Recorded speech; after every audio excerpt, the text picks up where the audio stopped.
వృత్తము, జాకు గీయబడిన లంబము రెండవ భాగం. పిల్లలు, మనం ఇంతకుముందు పాఠ్యాంశంలో వృత్త కేంద్రం నుంచి ఒక జాకు గీయబడిన లంబము ఆ జాను సమద్విఖండన చేస్తుంది అని తెలుసుకున్నాం. దీని యొక్క విపర్యాయాన్ని కూడా మనం సులభంగా నిరూపించవచ్చు. అంటే ఒక వృత్త కేంద్రం నుంచి జాకు గీయబడిన సమద్విఖండన రేఖ ఆ జాకు లంబముగా ఉంటుంది అని అర్థం. ఇక్కడ OM రేఖ ఏబీని సమద్విఖండన చేస్తుంది అనుకుందాం. మనం ఏబీకి OM లంబంగా ఉంటుంది అని నిరూపించాలి. ఇప్పుడు ఆ నిరూపణ చేద్దాం. OA మరియు OBని కలుపుదాం.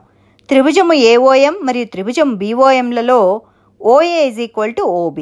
ఇవి ఒకే వృత్త వ్యాసార్థాలు, అందువల్ల ఇవి సమానము. OM ఉమ్మడి భుజం మరియు AM = MB, ఎందుకంటే AB యొక్క మధ్య బిందువు M అని ఇవ్వబడింది. కాబట్టి భుజము భుజము భుజము నియమం ప్రకారం, అంటే భూ నియమం ప్రకారము త్రిభుజం AOM మరియు త్రిభుజం BOMలు సర్వసమానం. అందువల్ల యాంగిల్ AMO = యాంగిల్ BMO సర్వసమాన త్రిభుజాల అనురూప కోణాలు.